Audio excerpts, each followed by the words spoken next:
Hello, everyone. Welcome back to another awesome episode of Eight Queens Roundtable Show and Podcast. I am your host, Dr. Jacqueline Kaba Harrison.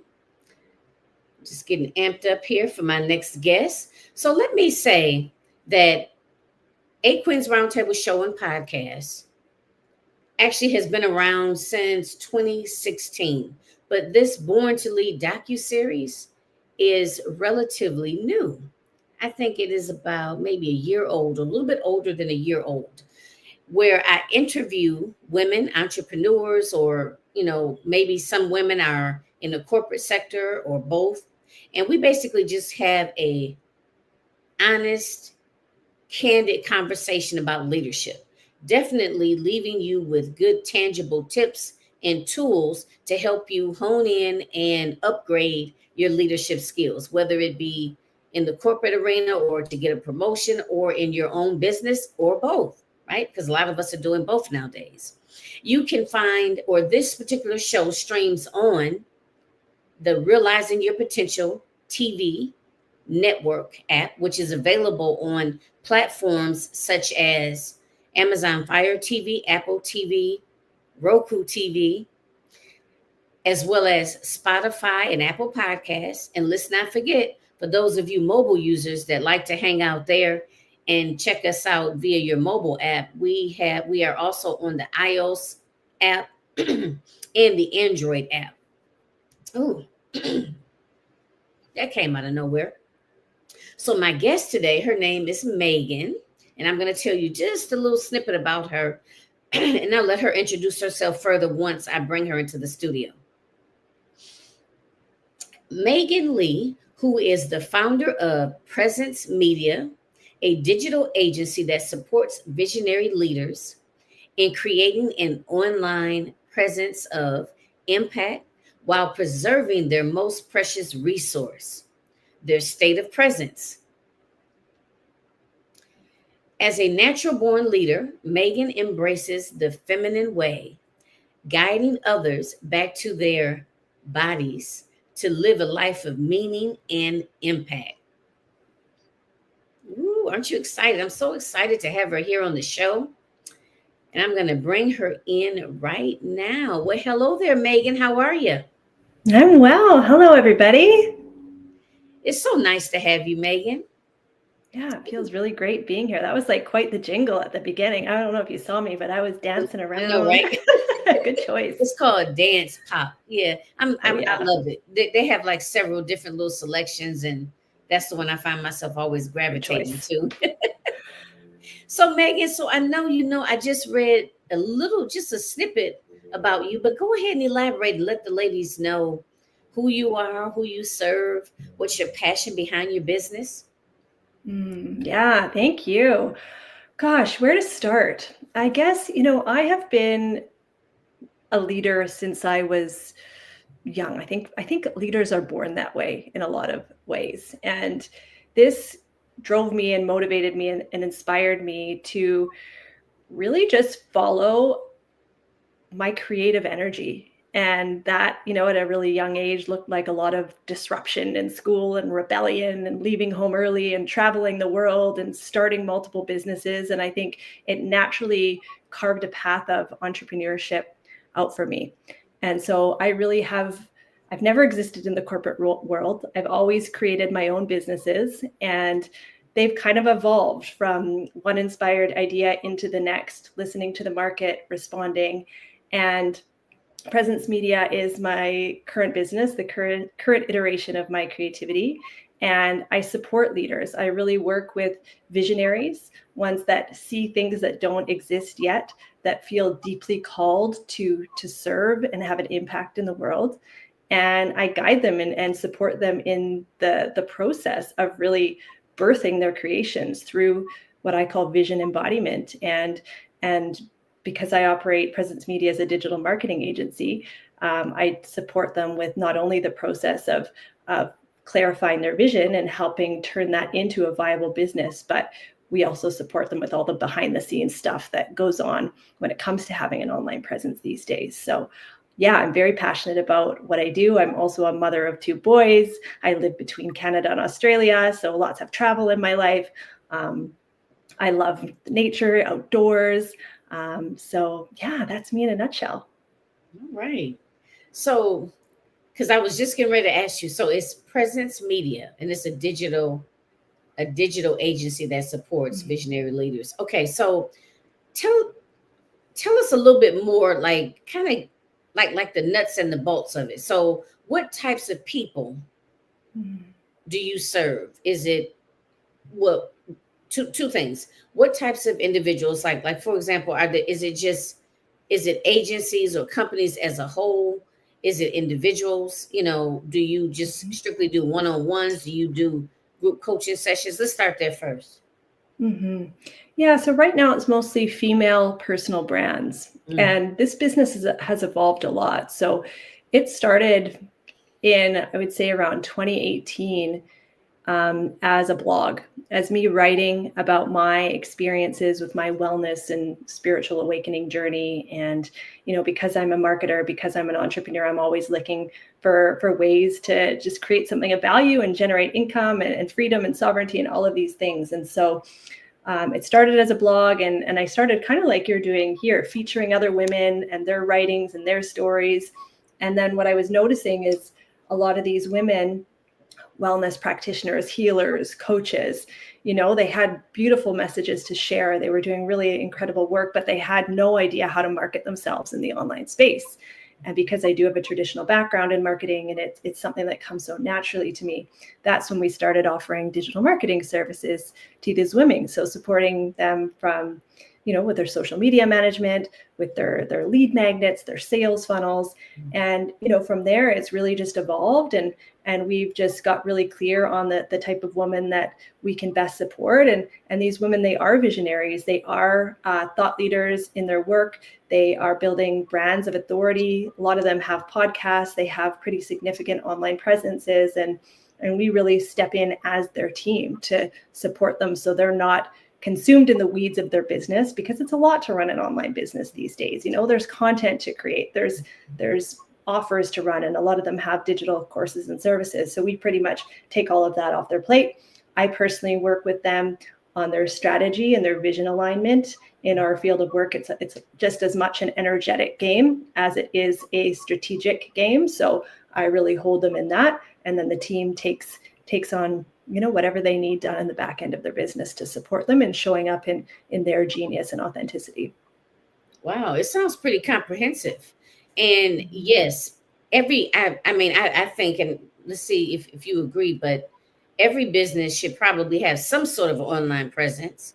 And that can be challenging, and overwhelming, I guess, sometimes. And especially because as business owners, oftentimes in the beginning, we wear all of the hats. Like I wear the marketing hat. Should I be wearing the marketing hat? Probably not. That's not necessarily my area of specialty, and I can't tell you how many nights I've sat up for hours trying to figure out how to work a dang on funnel system. So yes, to be able to to be able to get some guidance in that area would be Mm-hmm. awesome. And I know I'm not alone. And then oftentimes too, I think even when women rebrand, they might start out at, doing something else, right? And see a different need, or, just as their needs change, as they change, their nature of their business may change. And I would assume that, they might need, even if they had different things in place, they may need to tweak it, or maybe sometimes even start, someone at the bottom, I guess, and build it back up again, I would think. Yeah, I mean, the nature of business is evolution. We need to grow and change to meet the needs of the market, but also to meet our needs as creators, right? We're always shifting and refining our medicine and what we're here to offer in the world. And I think it's really important to listen to both of those things and evolve our business, kind of like you did with this channel, right? It's really finding a need out there. That's what business is. It's creating value, finding a need, and making that fit. And and I can totally relate to taking it all on. And I think that, like you said, when you get started, you have to wear a lot of the hats because the revenue isn't there to necessarily support, outsourcing everything right away. But I think that, when I work with clients and what I like to see is getting the business to a viable state to be able to outsource as quickly as possible, because businesses truly do thrive when the leader, when the visionary is in their role of genius, focusing on whether that's, one-to-one work or a platform like this or whatever it is where they should be showing up. I find that when they have the space to do that and also the space to orient their life around what really matters, because ultimately these businesses are fun and great and so important, and especially for those that feel like they're here to serve a bigger mission. It's a big part of our life. And as women in business, we have a lot of other things going on, like our families, our health, our vitality. So how do we create the space to be able to tend to the things that really nourish ourself as a human and what's important to us, and have these businesses that can nourish our bank accounts and help us thrive in other ways? So it's always a bit of a balancing act to get it right, especially in the beginning. Absolutely. So, I'm thinking a big part of that, I would think, too, is helping women to decide or to prioritize, right? Like you said, money wise, they may not be able to automate everything, but helping them prioritize, like, okay, so, looking at the big picture, maybe what we need to prioritize first is, I don't know, maybe your social media presence, then maybe we'll move over to the website or streamlining in terms of forms, right? So, do you help them prioritize that as well?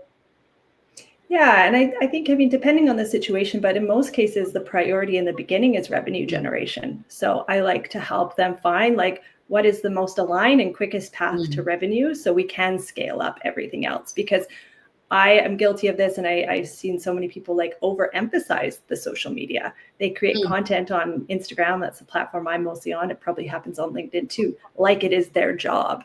But without the thing that is actually, generating the financial resources in the business, there's really not a lot to support that. So that's what I like to do is like, what is the offer? What is the offer or service that your expertise is so uniquely positioned to put out into the marketplace where there's demand? Like, let's test that, make sure it's viable. When it's viable, let's scale it, and let's create what I call an offer suite, right? Different touch points, different ways for people to buy and experience the services. And then, often people will have the free thing that leads to the low ticket thing, to the mid ticket, to the high ticket. So eventually building out that whole offer suite that has the different touch points for people to come in and engage with the business.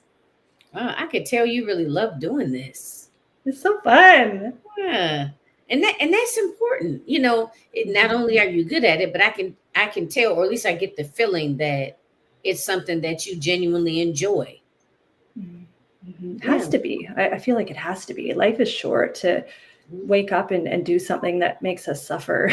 I mean, for me, I can't palate that. And, I think we're in a time where there's so much opportunity for women to realize, their gifts and what they're here to do. And there's so much opportunity in the online space and in local communities to really move forward with that. And so, yeah, I mean, I feel like that is our birthright, to be able to enjoy our life and to do what we love. So you primarily help women, did you say? Or okay. Now why women, or did it just work out like that?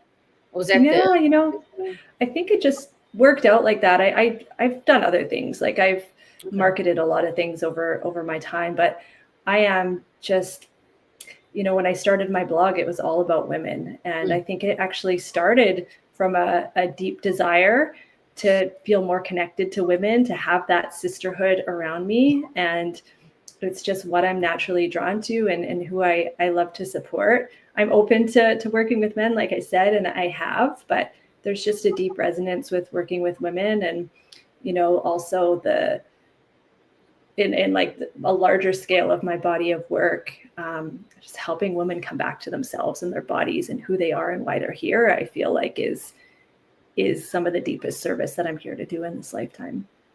I have to say, I feel the same way because with women, and I've experienced this, and oftentimes it, I would say 9 times out of 10, it comes up with women. Is like you mentioned earlier, just kind of all of the juggling, having to, still raising children and wanting to be there for your children and your family and even extended family. Maybe sometimes they're taking care of an elderly parent. Maybe they're heavy into the church or different community activities, and just juggling being able to juggle everything and managing. And I can't tell you how many times I've heard women say that they feel like they're juggling, constantly juggling, but they can't drop any of the balls, right?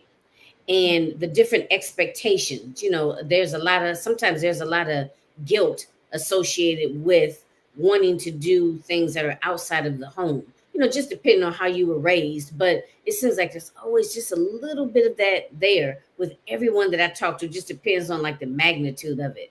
And then sometimes it's interesting to see how many women grew up around other women that were maybe entrepreneurs or that were in leadership roles, and how that has impacted them versus others that didn't. So, for me, that's why I really enjoy, or why my audience is women. I feel like I can relate better. Mm-hmm. And Yeah. it works, it feels right, Yeah, and I think we need to honor that. And Mhm. I feel like there's just something we understand as women working with other women, and we're all moving through very similar things, like you said. The guilt, the shame, the carrying it all. I mean, women in the workforce, women making money. This is a relatively new thing. This is in the last 50 years, Yeah. right? So we're working with, on a cellular level, this coding and this programming that brings up a lot for us. Like the women that came before us did not have the freedom and the ability to do this. And we remember this at a cellular level, which, somatically speaking, creates emotion and sensation. And so we're all dealing with this. And I think it's really liberating when we can connect heart to heart on what it truly feels like to be a woman and what we're going through.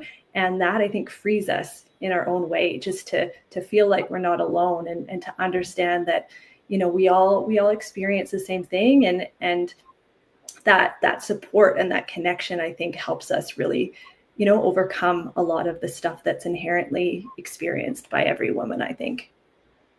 Absolutely, I totally agree. Oh boy, I can really go on about that. That's a whole other topic. Like the next hour. So let's segue Mhm. into leadership.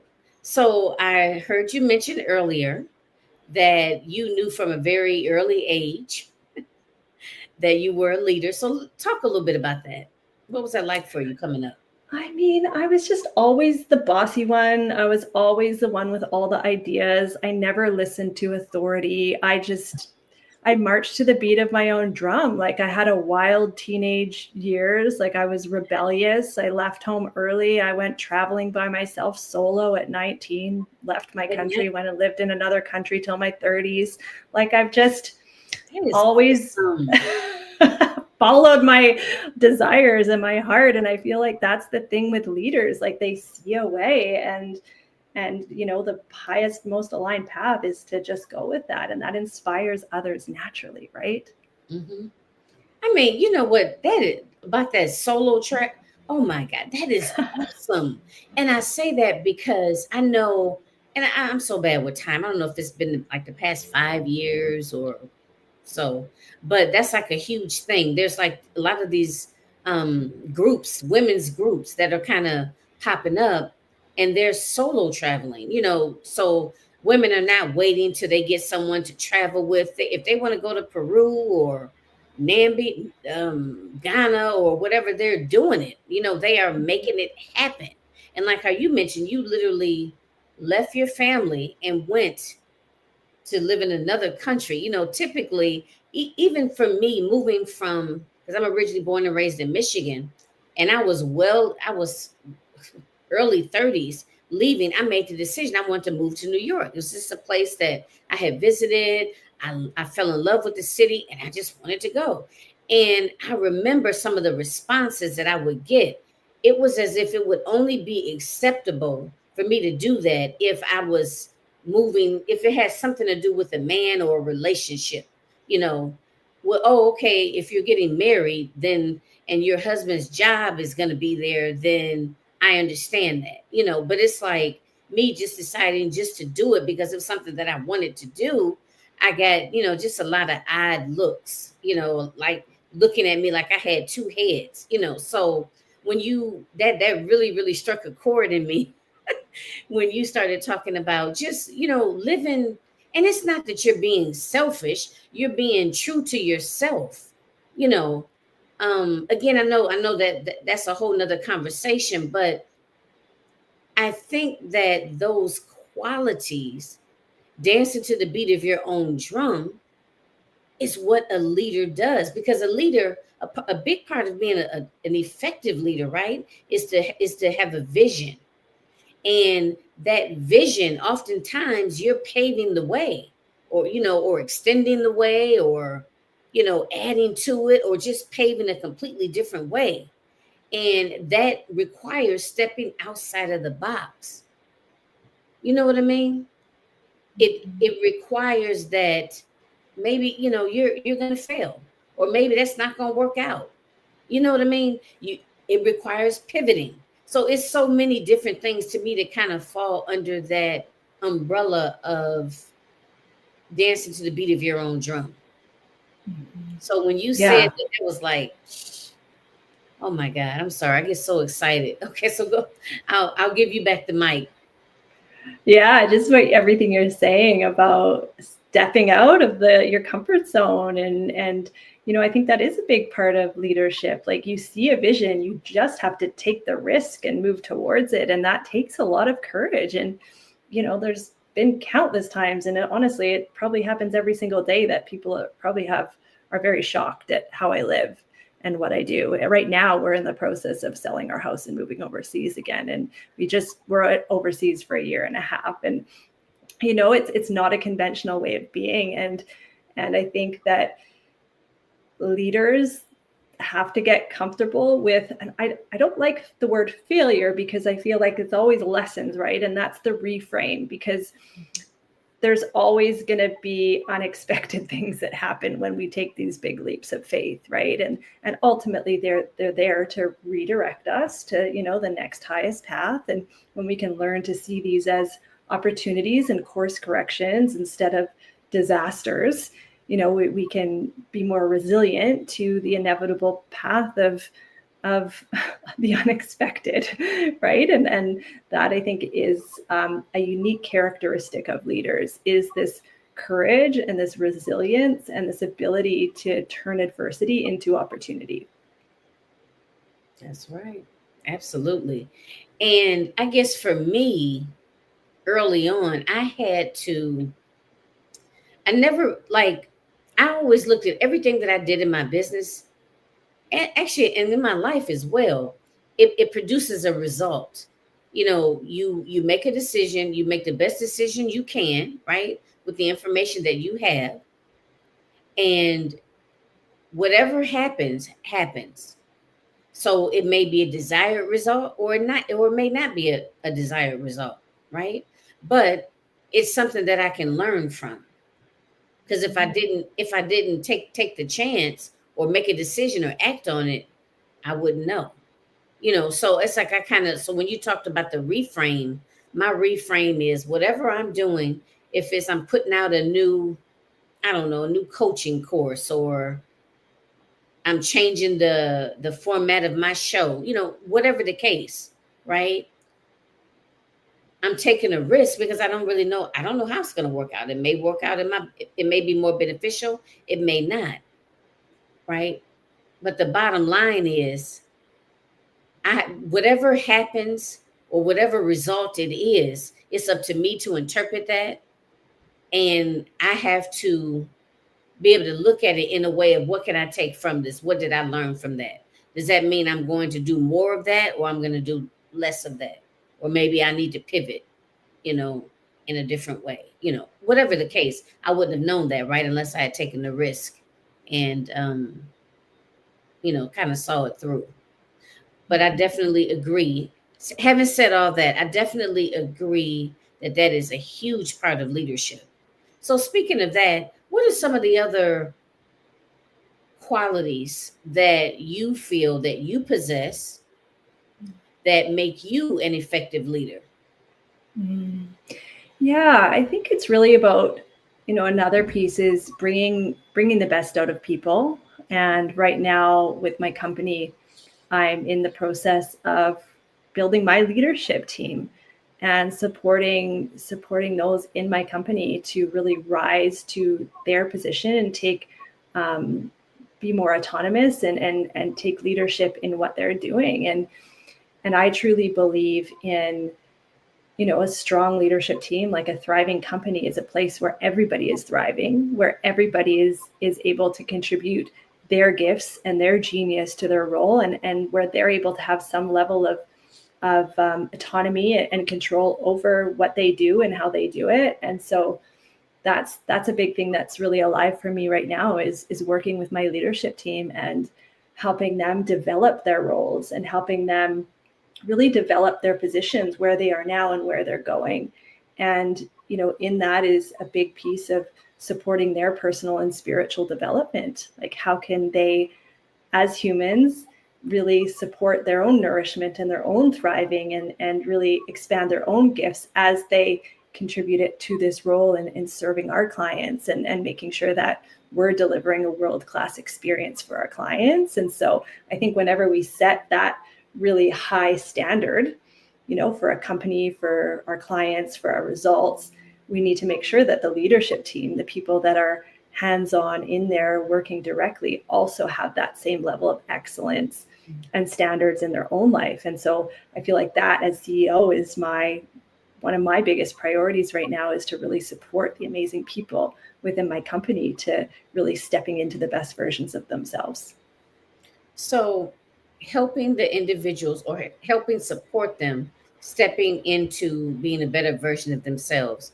So, how do you find out, what have you done over the years that has helped you to dig more into that, to better understand your employees, and actually what what they consider a better version of themselves? Mhm. That's a good question, because I think the traditional model out there is like a top-down approach. Like, this is what is good for you, this skill, this skill, this skill, and so this is what you should focus on. Whereas I do it a completely different way. It's more like, let's give you the space to really tune into what is important to you. And for me, that looks a lot like, there's no coincidence, my agency is called Presence Media. Like, how can we cultivate a deeper sense of presence and stillness and, relaxed in our bodies and in our nervous system, so we can tune into the desires of our heart and what feels true to us. And then from that place of clarity, and this is how I work with them and how I help develop them, it's like, well, from there, like, what do you desire in your life? Because it's not about business. Like I said before, it's like, what business is a piece of it, but how does it all fit in together? What's the holistic picture? So really helping them create that holistic vision for themselves, and then shaping their position and their role as an extension of that. Okay. So, what do you find most challenging? And it could be Ooh. in reference to that, or any other area that you found personally challenging in being a leader. I mean, there's so many challenges. I feel like I'm challenged every day. I mean, I think setting a standard so high as presence, Okay. and also, having a lot of clients, having a lot of deliverables, having a lot of demands, it's sometimes hard to maintain that, and it's very easy to get caught up in the weeds of a business and what needs to go on, and yeah, and sometimes I forget. We all forget, and we have those weeks or those days that are very stressful and that have us questioning, and that's so normal. I think we all have those times, and so I'm learning that when I have those days or those weeks, that's a signal that I need some rest, that I need to like restore. I need to breathe deeper. I need to get outside more, and I need to come back into my body and what is real, and then choose powerfully from there. Because when we're in those like flustered, overwhelmed states, we don't make good decisions. The world looks different. And so like, how do we become aware that we're in that state and listen to what we need in those moments, which is often, just some rest, just to relax, maybe a hot bath and a nice book, maybe a walk outside, maybe starting the day with tea on the deck. It's those things that bring us back to ourselves and into a more empowered place to be able to live and lead. You know what, Megan? I don't know why you just keep Megan, you be making me want to just go so many different places. Oh my God. You know what I thought about, the first thing that came to my mind as you were speaking about that is I've even had challenges, or I found some women are so far removed from practicing any form of self-care that they don't even know. Like, the minute you mentioned about having tea on the deck, oh my God, I just got this vision of me, maybe not necessarily with tea, but with my coffee. I'm like a coffee. I love coffee. Drink coffee in the summertime. Yes, hot coffee. So, but just, and so I would think that even some of that sometimes may even involve helping them get back to a place where they even know or are connected enough with themselves to even know what, when they, first of all, when they need to hit that pause button, and what the best way is. Because let's say I might enjoy a cup of coffee on the deck, and maybe this person over here may really just, I don't know, enjoy a good book, but but you have to be in tune with yourself in order to even come up with that. You do. Yeah.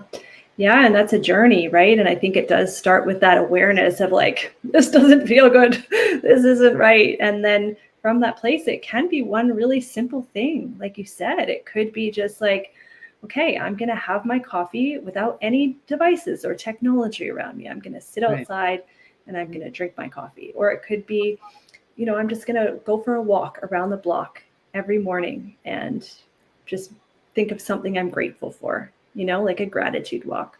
Or it could be, some type of movement practice, or I'm going to dance while I cook dinner, like just something to get us back into our bodies and take care of ourselves, right? It is so important.